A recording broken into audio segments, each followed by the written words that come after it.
in September this year. So in efforts to make people, both patients and clinicians or doctors, be familiarized with pediatric oncology, or at least with the more common oncology cases. So let's watch this short video.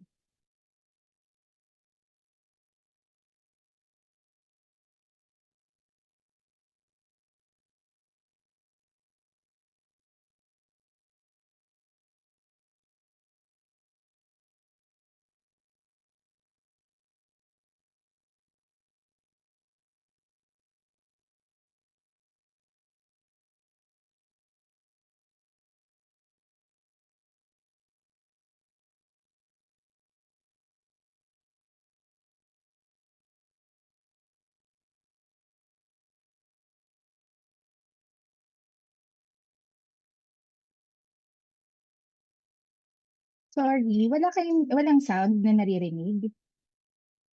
Wala po do. Wait ha. I will try another format.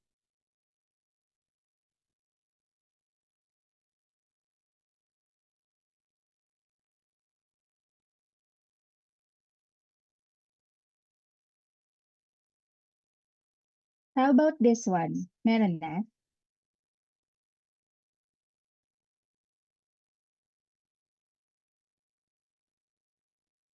Dok, wala po wala po naririnig. Okay. Oh no.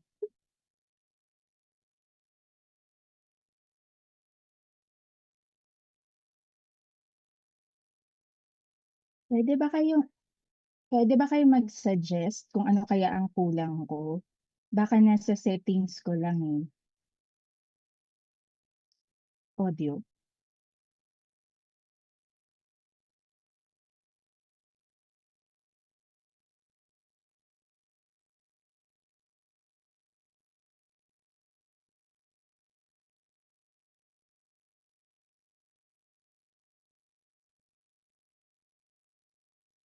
Ay, Dok, kanina po naka-mute po yung mismong video kanina sa PowerPoint.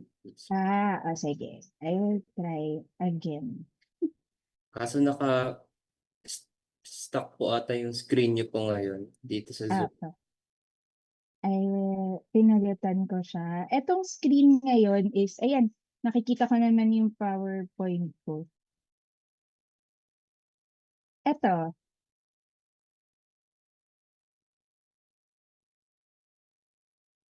Wala pong sounds, Dok.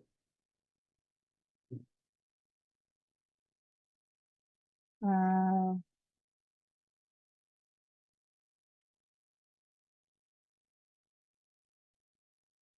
sorry.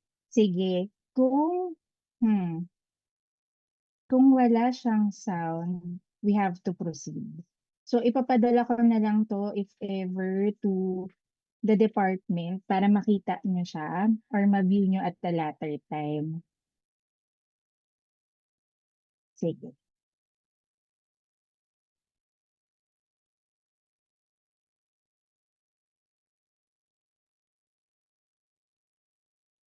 Last attempt.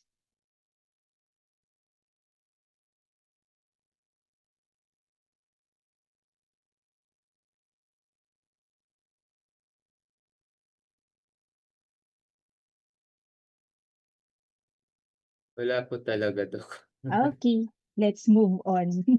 Pero ipapadala ko na lang yan sa inyo para makita niya rin siya. Very short lang yan.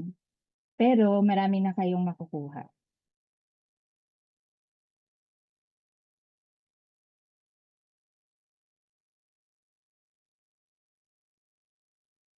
Okay. So for today, these are the same objectives. Actually, medyo magulo yata yung nasend. Dalawa yata objective na nasend ko during the PDF. Pero this is to discuss basically the impact of oncologic disorders on this oncologic disorders on the quality of life of pediatric patients. and to identify the common childhood malignancies. So there are basically two. Mamaya makikita nyo yung main division nila, but they are the hematologic malignancies and the solid tumors. So another objective is to be able to select proper diagnostic tests and procedures to confirm our diagnosis and to discuss some principles of treatment modalities used in this disease entity. So the main source for this is Nelson, Textbook of Pediatrics, I think part 20, kung tama yung pagkakatanda ko. And then some were lifted, yun dun sa PDF nyo, from this write-up from the World Health Organization. So let me introduce to you my favorite boy band. So I need you to answer para naman nakikita ko if you are listening or kahit pahapyaw lang. So if I ask some questions and the answer is yes, you write BTS. And if it's a no, you write 7. So do you understand?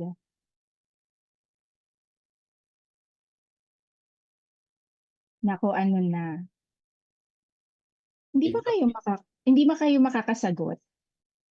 Yung chat po kasi diretso po sa department po Ay kasi. nako, yun di, wag na natin gawin, makikita ng department. Just kidding. Sige. Pero, sayang, hindi ko pala nakikita. Anyways, sige nako, second, ano na natin to? Second X. So, let's try. So, this is a photo which summarizes the common cancer types for pediatrics. So, on your left side, you'll see actually included are the percentages. So these are rough estimates, ano? So you see that majority is composed of the hematologic malignancies, almost half, around 40 to 50%, and then followed by the tumors of the central nervous system or the brain tumors, okay? And then the other common ones. The other common ones are the malignancy of the liver, the hepatoblastomas, the retina or the retinoblastomas, the sarcomas. Sarcomas are quite varied, pero if we talk about the bones, makikita niyo later ano yung two main bone malignancies, and nephroblastoma or the cancer of the kidneys. So, if we ask ourselves, meron bang difference yung adult and childhood malignancies? So, ano sa tingin nyo? Sorry ha, can someone from the group tell me if meron ng medical oncology na lecture?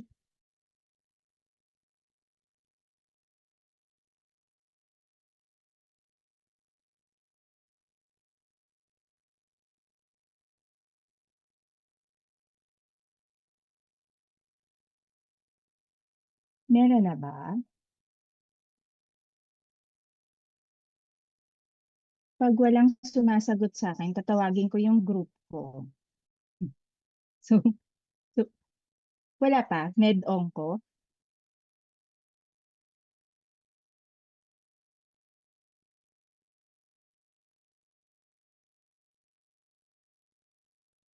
Ano? Meron po, but principles of treatment mostly. Okay. Hindi na nila they were not able to list down kung ano yung mga more common malignancies in terms of the organ systems.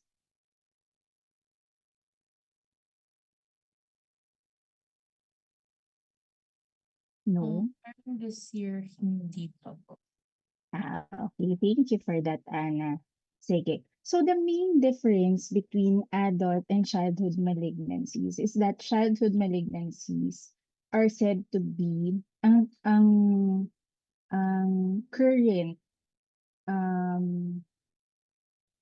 current um, prevailing etiology niya is mainly about the genetics.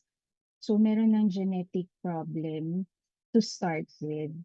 And the theory is that I think if you were able to read about retinoblastoma, or baka kasi na-discuss na rin sa OFTA. So, retinoblastoma, sila yung, sa kanila usually nababanggit yung two-hit theory. So, in the two-hit theory, you have acquired since birth an abnormality in your genes. But you need a switch. So, yung switch is the second hit. So, hindi, yun yung prevailing na school of thought regarding etiology of childhood malignancy. Unlike in adult, kung saan they are mostly lifestyle and age related. Okay? So these are the main categories of childhood malignancy. They are broadly divided into two. So the hematologic malignancies, which includes your leukemias or the blood cancers, and lymphoma. And then the solid tumors. This is kind of misnomer because lymphomas are solid tumors as well. Okay? But for the solid tumors, these are the more common ones. Brain tumors, napakaramihan. Okay? And then retinoblastoma, the tumors that are usually found in the abdomen are your differential for abdominal tumors, which are neuroblastoma, Wilms tumor, and hepatoblastoma, and your differentials for a bone tumor. Yun yung osteosarcoma and Ewing sarcoma. And then the muscle tumors or the rhabdomyosarcoma.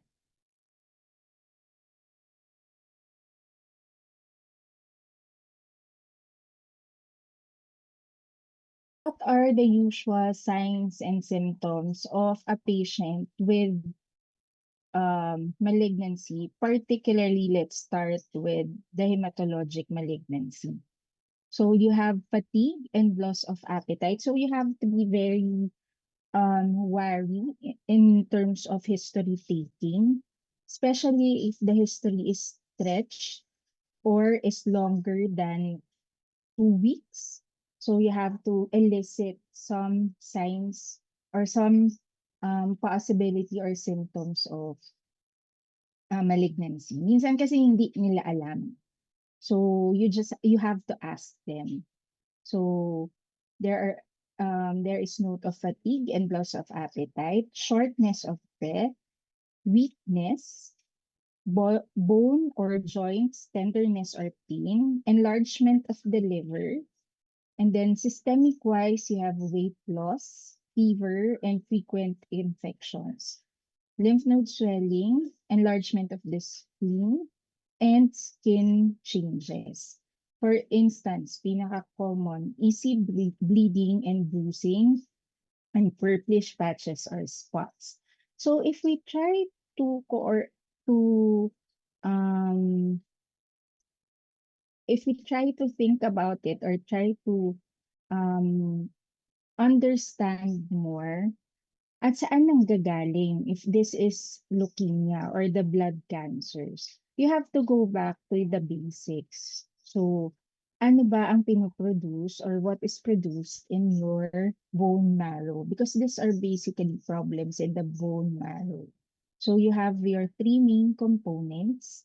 I think Dr. Castro lectured about this. So, actually four, but the three main ones are the red blood cells, the white blood cells, and the platelets. So imagine if you have a problem in the bone marrow, all those three can be deranged, which will cause a low hemoglobin, a low oxygen carrying capacity of the blood will bring about fatigue and shortness of breath as well as weakness. The pain or the tenderness and the swelling usually are due to proliferation of the cancer cells in the bone marrow. Okay?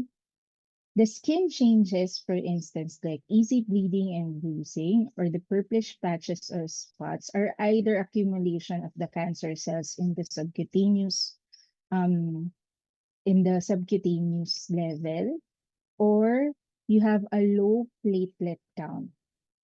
So the low platelet count would be the one causing easy bleeding and bruising.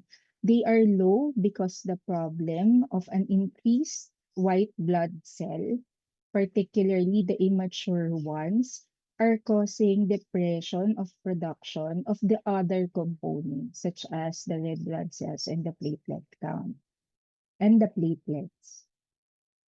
So other warning signs in general for both hematologic and the solid tumor. So you have pallor, bruising, and bleeding or general bone pain again.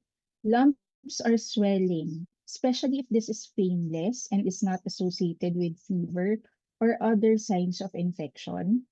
Unexplained weight loss, persistent cough, shortness of breath, sweating at night. Eye changes. So let's focus about number 4 for a while.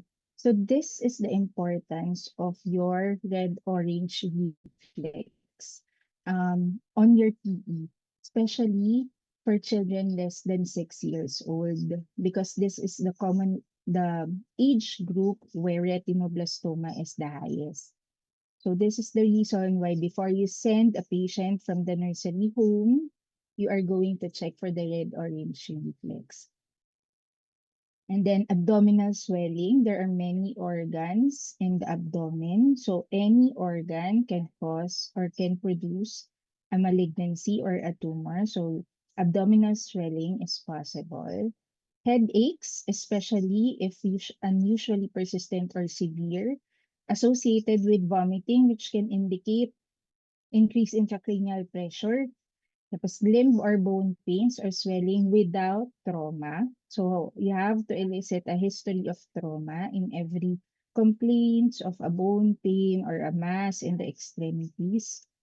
Fatigue, lethargy, and changes in behavior, especially if it is concentrated or the mass can be located in the central nervous system. And dizziness and loss of balance, also at the central nervous system. Other tumor-related clinical symptoms. So I think this chart, nandun naman yan sa binigay na PDF, so you can browse through it. But ano ang purpose nitong slide na to? It only means to say na maraming possible presentation ng different malignancies in childhood. You have to first check anong area ba yung affected and what structures are in those area, what structures can cause problems. Okay. Next, diagnostics wise. So, hindi ko kayo makita na makakasagot. So this is a sample of a complete blood count. But I would like you to check the other parameters, yung mga nakablanko. So these are the tests and these are the results. These are the normal values. Usually ganyan naman yung format ng CBC. You are able to do interviews in your patient, but I'm not sure if you were able to check their laboratory tests or the results of their laboratory tests.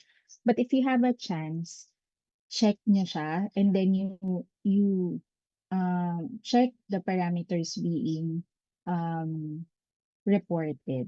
Okay, so for this particular patient, this is a complete blood count, and the complete blood count is usually requested in every consult. Okay, but for this kind of results, you have to be very wary about the possibility of a malignancy. So why? Let us check the 3 main components of the blood in terms of the complete blood count. You have the red blood cell count, but we usually check the hemoglobin, which for this patient is very low. So the normal values, she is a female, are usually between 12 to 16, and she has 6.2 grams of hemoglobin only. So you have one abnormal parameter in your 3 cell lines. So the cell lines are the red blood cells, the WBCs and the platelet. Okay. So for the WBC count is normal. Okay, it is within the range, but the differential count, meaning the types of the WBC present and their proportions are markedly abnormal. Okay? For a 4-year-old, you have to refer back to your books kung ano yung common count and percentage. Nag-iiba siya based on the age group. That's the beauty of pediatrics. You have many values, different values for different age group, but you have tables to refer to for that. Okay? So for this particular patient, lymphocytes are at 95% when it should be a segmental predominant count for a 4-year-old. Okay, so that is one warning sign. And then your platelets. Ano ang normal na platelets? So dapat alam niyo yung normal platelet count ha, because hindi lang siya critical for hematologic malignancies, but the more common ones that we see are dengue fever. So dengue fever, di ba, yan yung main pathology or main abnormality sa CBC nila. And the normal count should be 150 to 450. So siya is markedly abnormal din. Okay? So you have two cell lines, the hemoglobin and the platelet count, who are abnormal.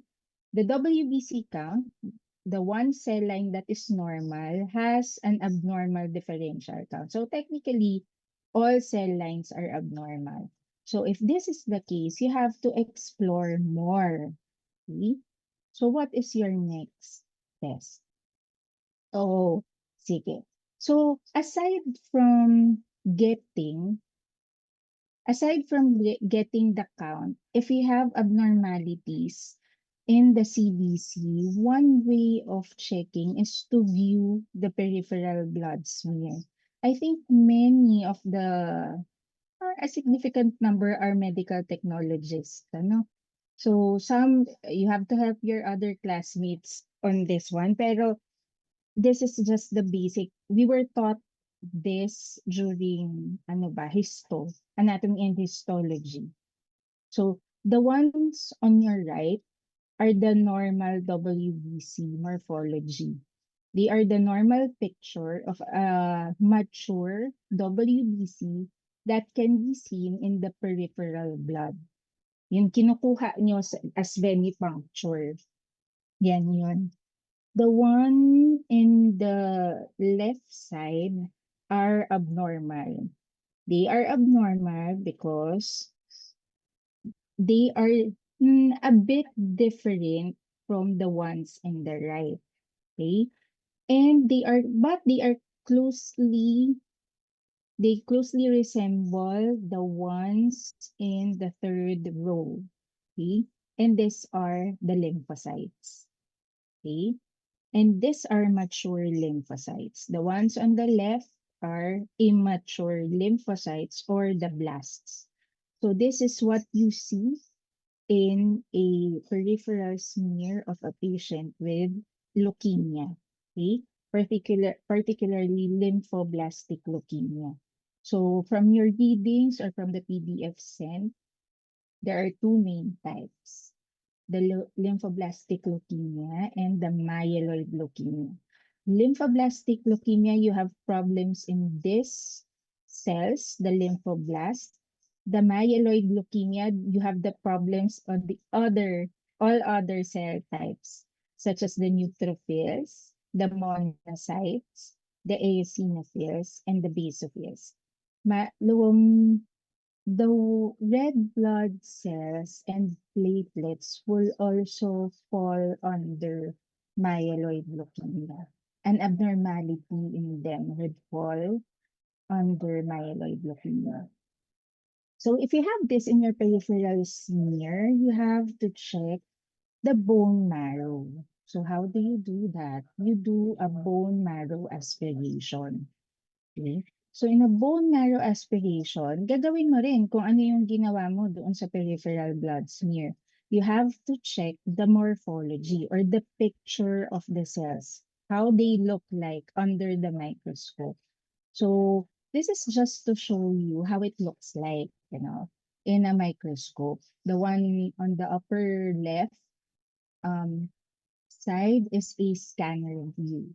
You do this, you check this just to make sure that you have cells in your aspirate because sometimes wala. There are other cases, I think, baka na-mention ni Dr. Castro ang aplastic anemia. In aplastic anemia, you have paucity of cells. Okay? So dito, if you check, meron kang mga nakikita na pinpoint na dark purple or bluish cells. So I think okay naman, meron tayong nakuhang cells nung nag-aspirate tayo. And then you shift to a low power view. You will magnify the field 10 times at least. Okay? So, anong gagawin natin? Iko-confirm lang natin. Mukhang meron pa rin, ano? There are blue cells or basophilic cells in this field.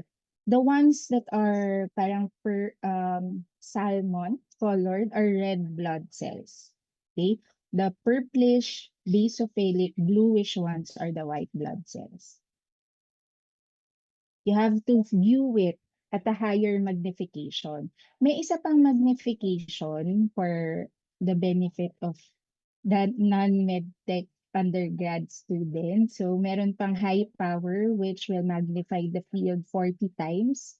Pero skinip ko na siya, diretso na tayo sa oil immersion view. In the oil immersion view, you magnify the slide to about 100 times. Okay? So this, you see the cells closely. You have to evaluate, ano ba tong mga cells na to? Remember, you are in the bone marrow. So you are expecting to see immature cells in the bone marrow. Doon sila na-form. You do not see dapat or you do not observe immature cells in the peripheral blood because when they go out of the bone marrow, dapat mature na sila. Okay? So, eto, if you look closely, magkakatsura sila. They look the same, but different sizes. Okay? And some are small, some are medium-sized cells. Wala pa dito yung mga large cells. Okay? But they look the same. In a bone marrow, hindi siya dapat pare-pareho. Dapat meron kang variation. Okay? Dapat all cell lines are present. Okay? And this particular one, isang cell line lang siya. Okay? Dalawa if you consider the red blood cells, but we will not look at the red blood cells because we have an abnormality in the WBC already. So doon tayo magpo-focus. Now it's time. I-ask mo, we know kung what are these. These are lymphoblasts. Okay. Gone are the days na pwede kang mag-treat or mag-clinch ng diagnosis with morphology. Although we do that also, especially in remote areas where the flow cytometry is not yet available, but there are many types of leukemias. So it is ideal to subject your aspirate to um, a specific test, which is the basic leukemia panel or the flow cytometry. So at this point, you have an idea na. You have an abnormality in the WBC, particularly the lymphocytes. And this is a sample of a flow cytometry report. So this, you can see what particular leukemia type it is. So yung nandyan sa taas na naka-encircle ng red, these are the impression. So yan yung summary, kumbaga. So for this particular case, consistent siya with B lymphoblastic leukemia, and you were able to identify the immunophenotype. So what is the importance of the immunophenotype? Clinically, they show or they give clues regarding the prognosis. First, they will tell you what type of leukemia it is because there are B lymphoblastic leukemia and there is a T lymphoblastic leukemia for the T cells. Okay? and the myeloid leukemia. So for this one, the immunotype will tell you if this is a possible standard risk or a higher risk leukemia. So the ones that I like about this this particular case is a CD10 positive leukemia. So the likelihood of us bringing this patient to remission is high because CD10 is a good prognosis marker. Hmm? So pag nakita niyo to, huwag kayong matakot. Pero mas nakakatakot yung next slide kasi madami siya. Yan. Yan lang yung scatter plots. Okay? Ang ginawa nila, they just summarize it in this form. Nakasulat na. I don't think you need to know this at this point, but suffice enough to just be familiar na this is how a flow cytometry report looks like. Okay? So let's go to the next test that we usually ask for. We ask for the blood chemistry, particularly a liver function test, a kidney function test, a screening test for the kidney, which is creatinine, a uric acid test, the liver function test, AST and ALT, and then the electrolytes, sodium, potassium, kulang ito. Ideally, meron tong kasamang calcium and phosphorus. At the latter end of our discussion, ibibigay ko sa inyo yung importance nila and LDH. So, tingnan natin kung ano yung result niya ha. The creatinine is normal. The uric acid is high. The ALT and AST the AST is a little bit high, but I think mga 1.5 times elevated lang naman siya. Hindi siya ganun ka-significant. ALT is normal. So what did we learn from, saan ba tinuro yun? Patient or chem? Ano ang difference or ano ang use ng ALT and AST for the kidneys? ALT is usually very specific for liver dysfunction. So, medyo good pa tayo kasi the ALT, kahit na mataas ang AST is normal. And then the sodium and potassium. The LDH, tandaan nyo siya, sky high siya. That is 4 to 5 times elevated. So other diagnostic test is the coagulation profile. Basically, the PT or the prothrombin time and the PTT, the partial thromboplastin time. So what is the significance of this test in terms of malignancy? We know its significance in coagulopathies, yung lecture nyo from hematology. But ano ang gamit niya in terms of malignancies? Some malignancies, they push the patient to a state of coagulation deficiency, mainly because of the abnormal cells that they produce. Okay? So it is important to check also because mainly for the leukemias, you have an abnormal platelet already. So your primary hemostasis is affected already. So you have to check your secondary hemostasis. The factors that are responsible for the secondary hemostasis, you can check it, di ba, based on the lecture or based on your hematology lecture from the PT and the PTT. Ang very notorious for this are the myeloid leukemia, particularly one subtype, yung acute promyelocytic leukemia. So, yun yung importance ng coagulation profile. In terms of the solid tumors, Wilms tumor also cause an abnormal coagulation profile because they have an acquired von Willebrand factor deficiency. So, if you want to really dive deep into this, you have to recall the coagulation profile. Okay, so hindi siya madali, pero if you want to see kung saan yung affected na factor, you can go back to that to that image or to that figure. Cardiac function. We also request for a baseline cardiac function in these patients. Wala talaga. Hindi ako makakapagtanong. And hindi kayo makakasagot din. So, yung cardiac function, we basically ask for the screening test. So, an ECG and a 2D echo. And the main function of this is because one of your treatment options for cancer is chemotherapy. And your chemotherapeutic drugs have a lot of adverse reaction. And the older and the more commonly used ones can cause cardiac dysfunction, both an acute cardiac problem or a chronic cardiac problem. So you have to be sure regarding the function of the heart. So baka magtaka kayo pag nandun kayo sa ward, bakit kaya siya nagpapa-cardiac function?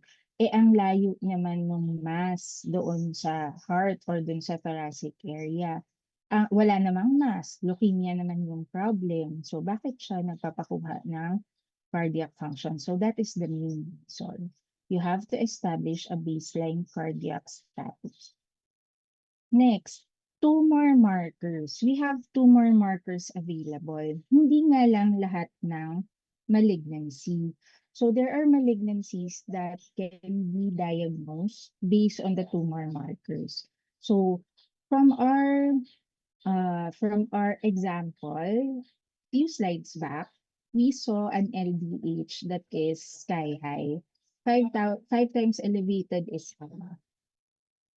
So LDH is a surrogate marker. It is very non-specific. It will just tell you na yes, there is a possibility of a malignancy, of a rapidly proliferating cell. Yun lang yung sasabihin na sa'yo.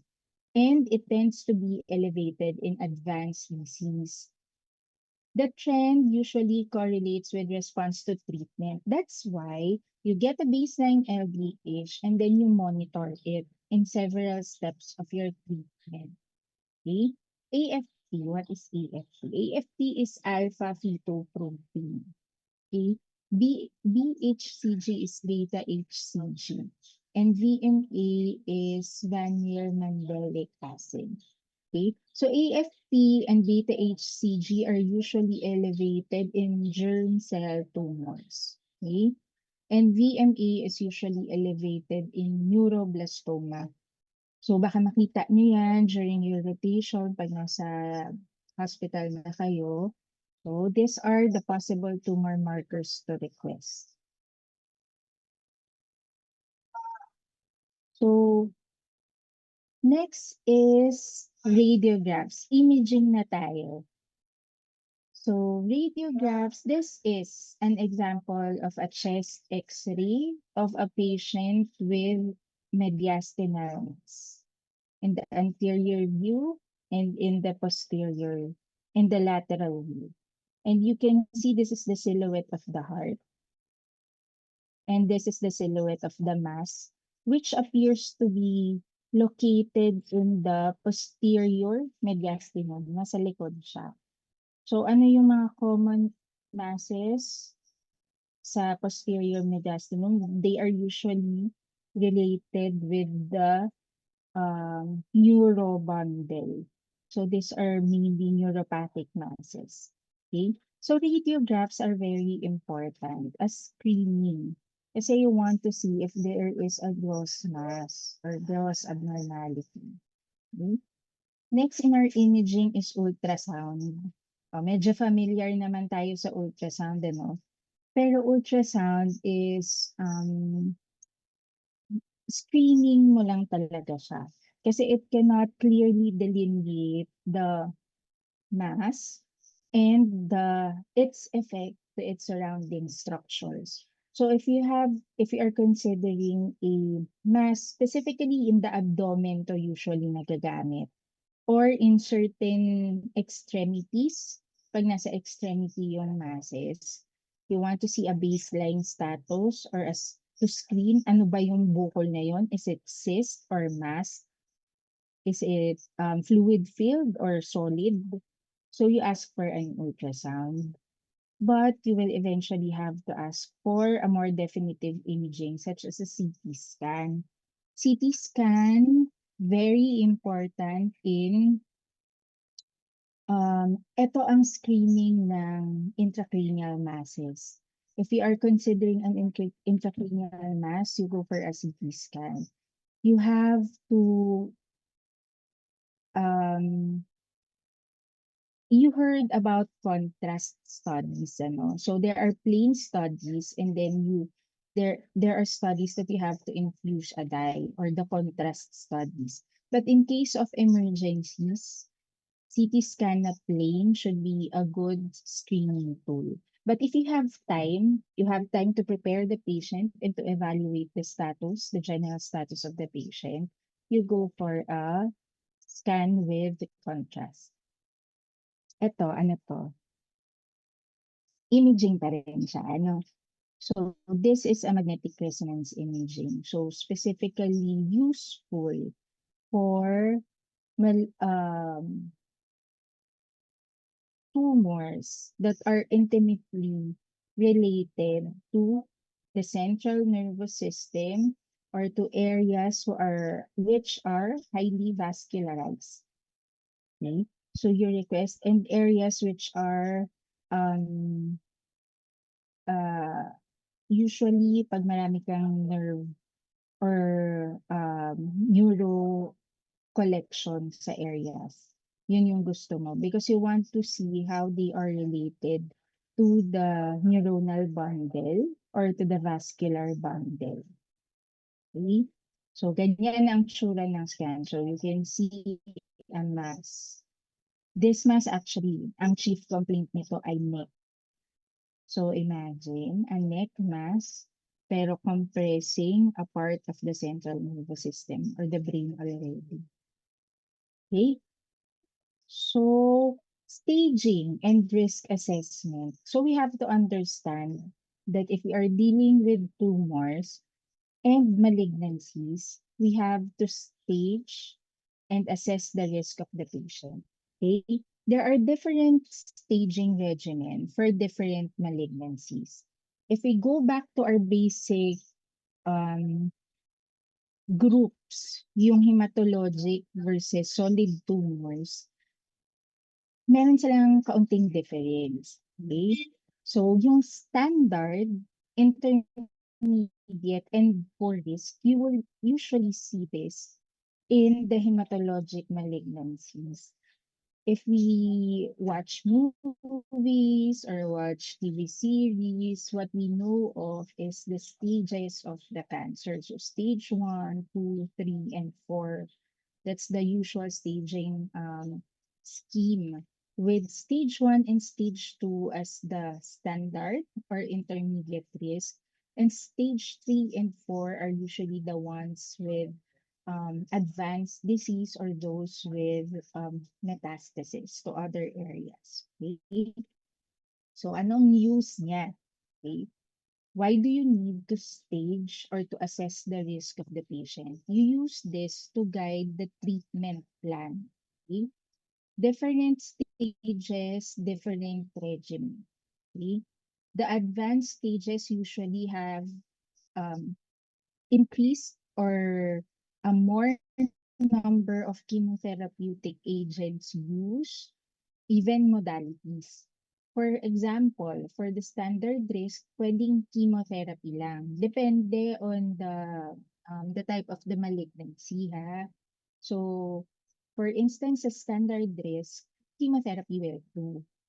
Pero pag poor risk na, baka kailangan mo ng surgery and ng radiotherapy. So later, makikita niyo naman yung ibang treatment options. It also allows prognostication. When you diagnose a patient with cancer or malignancy, you would have to discuss with the patient kung malaki na siya or with the decision makers, parents, caregivers regarding the prognosis of the patient. Kasi it will help them decide what do we mean by prognosis? Is this good risk or is this a poor prognostic case? Meaning the chances of bringing this patient to remission or cure is either low or high. Okay? So good, pag good prognosis, kasi ibig sabihin niya, you can bring the patient to cure. The chances of um, removing or treating the patient with cancer is high. Pero pag poor prognosis, ang ibig sabihin nun, the chances of treating the patient, making him cancer-free is low and is associated with a number or significant complications. Okay, so that's the importance. And you have to, staging and risk assessment will allow you to facilitate anticipation regarding treatment-related problems, complications. Okay, both complications coming from the disease or the cancer or complications coming from your treatment. Okay? Diagnostic PET scan is also part of the diagnostic. Pag binasa niyo yan sa libro, actually kasama na siya sa Nelson. And the problem is PET scan is very expensive. Okay? So kung ilagay mo siya sa diagnostics, this roughly cost about 60 to 80,000 at our setting. Okay? So pag this is how a PET scan would look. Okay? It will be able to show you areas of increased activity. Yung mga naka-black. And there is grading regarding the intensity of how it lights up. So mainly, maganda siya as diagnostic because it will able to show you the whole body and the possible areas of kalat or metastasis. Dahil mahal siya, we usually resort to CT scan or MRI of areas that we know of na usually napupuntahan or nakakalatan. Pero sometimes may mga areas na hindi na natin napapacheck. Okay? Pag ganun yung strategy mo, kung gusto mo siyang MRI lang or CT scan to check for this stage, certain areas lang yung mapipili mo doon. 1 or 2 lang. 3 at the most. But a PET scan can show you the whole body. Unfortunately, in our low and middle income setup, mahirap pa rin ito. But medyo marami nang comply with this. Ang kagandahan sa kanya, pag inulit mo siya in the following therapeutic, makatapos kayo ng therapy sa kanya, you will be able to see improvement for progression. Okay? The problem with PET scan na mahal, baka pag ginamit mo to as your diagnostic tool, wala ka nang pangpagamot, ubos na. So you do not have enough funds already for treatment. So you have to weigh in terms of you have to consider the patient's resources when you request for this test. But don't get me wrong, you have to be able to explain to them that this is part of the diagnostic plan. But we are trying or we are pushing it back or we are letting it go at the meantime because of other considerations. Mainly resources yan. Wala tayong pambayad or pampagawa ng PET scan. Next. So we go to a procedure that can be both diagnostic and therapeutic and very important for the solid tumors. Okay? The biopsy. Okay? So sa hematologic malignancy, if we remember, you can see abnormalities already in the blood that you can test using your CBC, your peripheral blood smear, and your bone marrow aspiration. In terms of solid tumors and lymphomas, you have to provide a tissue diagnosis because they have to undergo several tests, several immunohistochemical characteristics should be labeled katulad nito. Bakit natin sinabi, bakit siya nakaseparate? Diagnostic and therapeutic. Because a biopsy, depending on how it is done, can be both. No? On most books or most journals, the preferred type is the excision biopsy. Meaning, if you have a mass, you try to take it all out and then subject the mass to several staining studies so you can label the immunohistochemical property. Okay? So, but hindi yan common. Actually, mas common pa yung incision, ibig sabihin, kukuha ka lang ng konti, fine needle, tutuso ka lang ng kaunti, and you aspirate, or the core needle biopsy. Mas malaki lang ng kaunti yung needle, pero ganun pa rin yung principle, hindi buo na tanggal. Okay? The problem with that is this. So, you refer to this particular result, non-specific most of the time yung nakukuha natin. And we do not want that. We want the specific type of mass kasi hindi tayo makaka-plan for treatment if ganito yung result. Okay? So, punahin natin. Dito, sinabi niya na there are a typical lymphoid proliferation. And the consideration, reactive versus neoplastic. So, hindi pa rin siya 100% neoplastic. Okay? And these are types of the immunohistochemical results. There are many, and they are specific for certain cancers or malignancies. For instance, they requested this, I think, because they are considering lymphoma. These are markers for lymphoma. Let's check the next slide. Ito yung magandang report. Maganda because it was able to label what particular type of mass it is. And nasabi niya, based on the biopsy, and this is this is a core needle. O, tingnan mo, at this point, core needle biopsy lang ito. Pero they were able to say that it is a ganglioneuroma. This is what we want for a biopsy. Because we can then proceed to treatment planning if you have a label of the mass. Okay? Next. Therapeutics na tayo. So we go to the therapeutics. These first three are the older therapeutic treatment modalities. Chemotherapy, you use drugs or medications. Surgery, you remove whatever the abnormality is, particularly yung mass or yung tumor. And then radiotherapy, you use waves. Okay? Ang goal mo is to halt or to stop the fast progression of the mass. Okay? There are newer treatment options. Immunotherapy is actually, we are using this already. Hindi pa lang lahat. Pero, meron na tayong mga nagagamit na immunotherapy. I'm not sure if you were able to come across, ang pinaka-common dito is rituximab in terms of chemotherapy.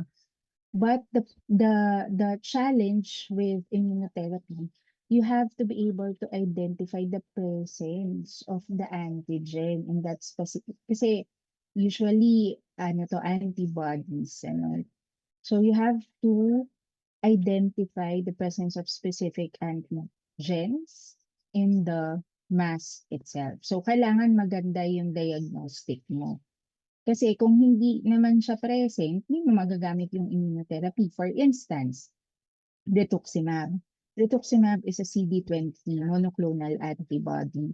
So, tingnan natin kung nagbanggit sila ng CD20 dito. Ayun, nagbanggit siya. So, sinabi niya, dapat dun sa cytology report mo, cytopathology result, na-mention ang CD20. And na-mention na positive din ang CD30. So, another immunotherapy is anti-CD30 monoclonal antibody, brentuximab. If you were able to come across it or baka narinig nyo, nabasa nyo somewhere. Yan yung mga immunotherapy. Okay? But we always have to remember we are dealing with pediatric patients. So pediatric patients, ang isa pa sa kailangan natin i-consider with them are their physical and cognitive growth and nutritional status. Pag adults kasi technically they are hindi na sila ganun kabilis in terms of growth and development. Kumbaga naka-establish na yung physique, naka-establish na yung cognition, okay na yung nutritional status nila. But in kids, ano pa yan, gumagalaw pa and dapat nagpo-progress. Pero in terms of problems like malignancies, pwedeng ma-hamper yan. So yan pa yung isa natin kailangan pagtuunan ng pansin if we are dealing with pediatric cancer patients. In terms of chemotherapy, actually, yung chemotherapy status natin ngayon is quite good. Marami na kasing studies. Dati, kung naririnig nyo ang bone marrow transplant for the leukemias, dati doon talaga, ito isa-strive mo na umabot or magawa ang bone marrow. But bone marrow transplant is very expensive. And marami ka ring complications associated with it pre-bone marrow, during, and after the bone marrow transplant. With the recent advances in chemotherapy, samahan mo pa ng immunotherapy, sometimes hindi na umaabot sa bone marrow. We are able to remit or to treat the patient with chemotherapy alone. In 2023, yung WHO, naglabas sila ng list of the essential medicines kasama ang chemotherapy, especially yung mga basic and older chemotherapeutic regimen. Okay? So, ang goal nito, kaya nila nilabas, is sinasabi lang nila na dapat kahit sa low-income countries, middle-income countries, this subset or this set of chemotherapeutic agents should be present. Kung hindi, magre-reach out sila to give it to you. Okay? This is an example of a treatment protocol. So kung makikita nyo, but this is a treatment protocol for rhabdomyosarcoma. This is how we plan the treatment. May ganito ang mga patients natin. If we are planning already for the treatment and sinusunod natin siya. So you have the medications, these are the weeks, yung 1, 2, 3, 4, 5. Minsan days yung nakalagay, pero usually for the solid tumors, weeks yung nakalagay. And then you have the chemotherapeutic agents, kung ano yung ibibigay mo that particular day. And then time or yung time frame mo kung kailan ka mag-i-evaluate at certain points. And then ano yung other treatment regimen that you can use and when, such as radiotherapy. It should be included yung mga dose because these are highly toxic drugs. You have many complications. So you have to be guided in terms of the dose and the timing of delivery. Okay, yan lang yung example. Okay. Sige, in terms of emergencies, meron tayong mga oncologic emergencies. So this, you can see this either before diagnosis, during diagnosis, or during your treatment course. Okay? And these are mainly yung metabolic emergencies. Hyperleukocytosis, ibig sabihin you have a WBC count that is super high. In the books, ang leukocytosis, I think hyperleukocytosis is 50,000. Okay? And then tumor lysis syndrome, ito yung reason kung bakit tayo nagpakuha ng mga chemistries natin kanina. I think dadaanan natin. Meron.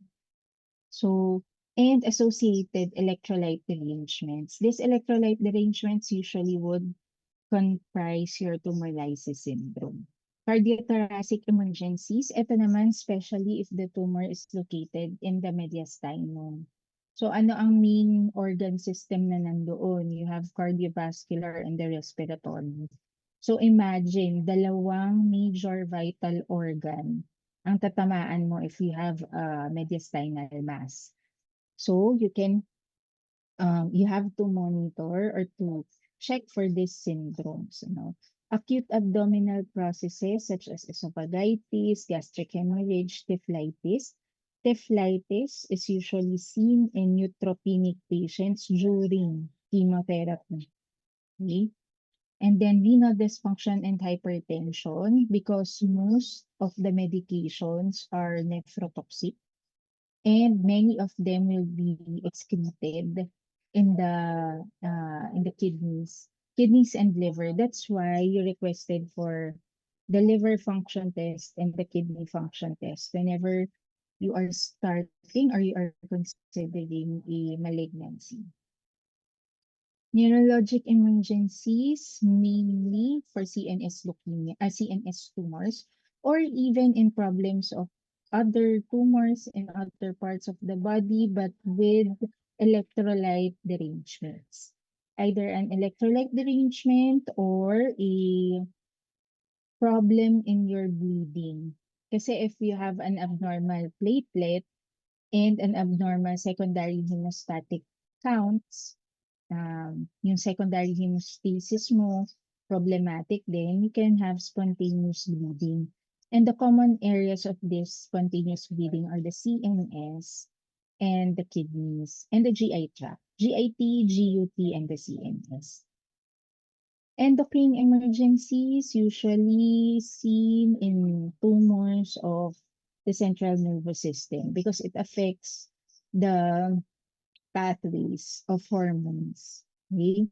And then treatment-related emergencies, for instance, anaphylaxis or hypersensitivity to the medications that you are giving. So imagine, pati yung problemahin mo pa. Tinatry mo na nga siyang gamutin, but yung paggamot mo or your treatment, your medication per se will cause problems. So, hindi siya madali. It is not an easy disease to deal with, but you always have to be guided by the risk versus benefit ratio.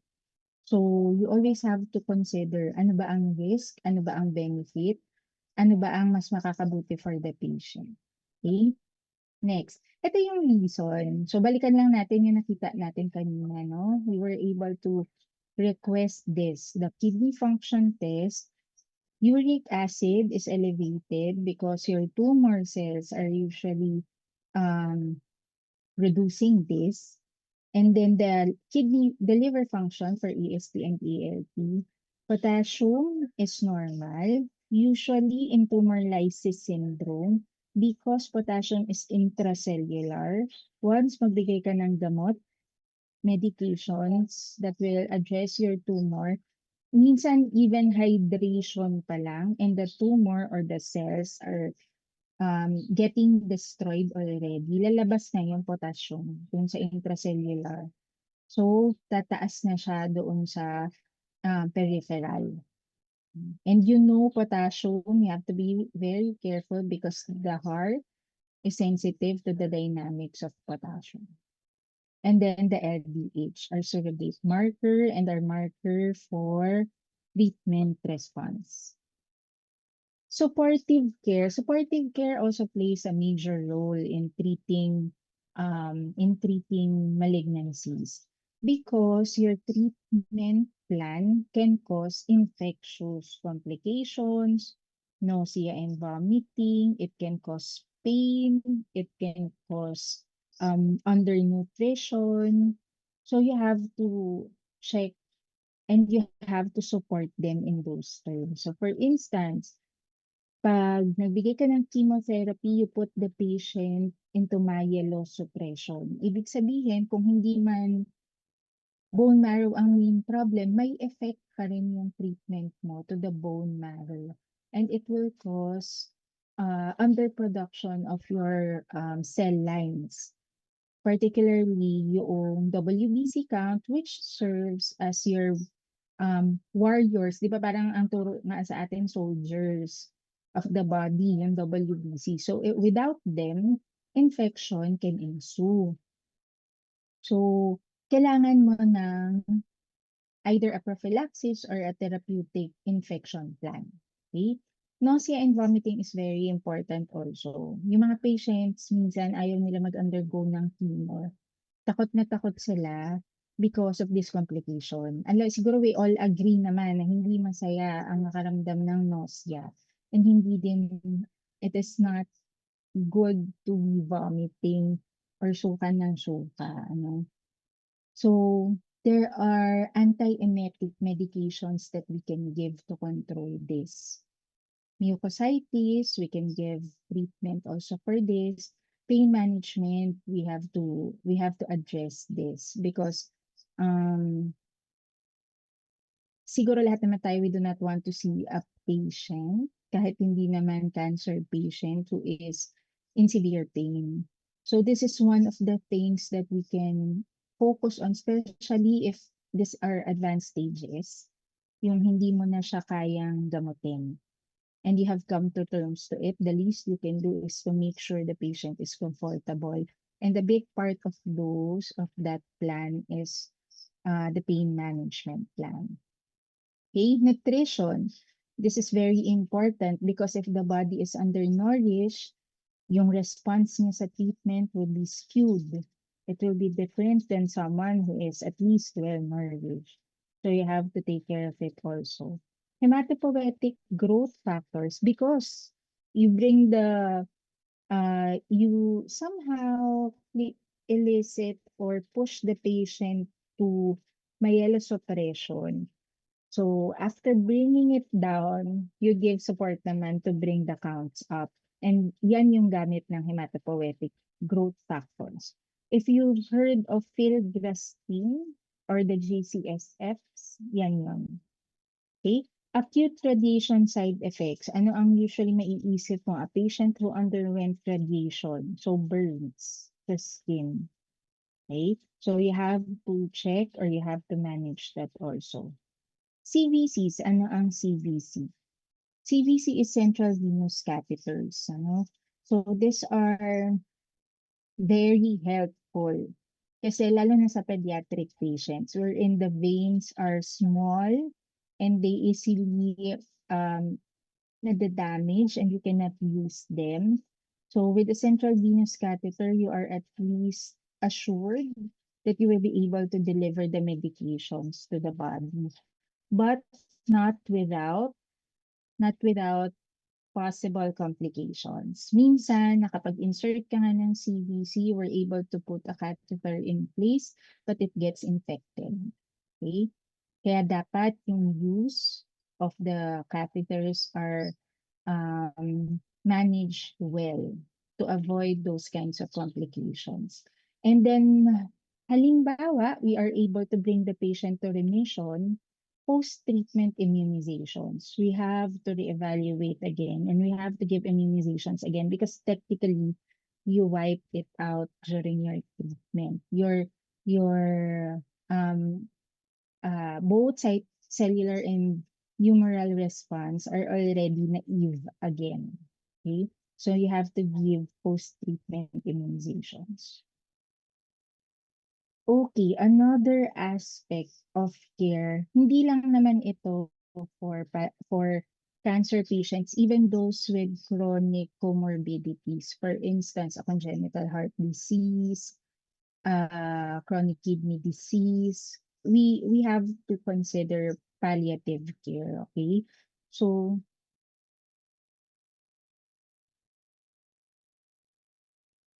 sorry. Last slide na actually ito. So I think I was told na merong nasa ospital ba lahat na may earthquake drill. Okay. So I will leave this to you, but this is palliative care naman. This is part of the treatment and it only means that you have to consider all possible aspects of the patient, psychosocial, emotional, spiritual, financial, up to the point of the burial services and the bereavement. So this is another concept na introduced mainly associated with malignancies, but other chronic diseases also use this. Okay? This is actually my last slide.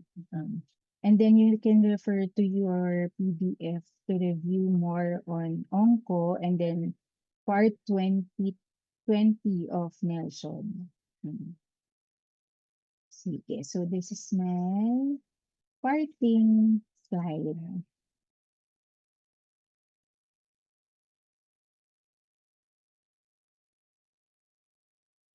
Sana you were able to pick up one or two concepts that will help you in your clinics or basically pagpunta nyo na sa hospital.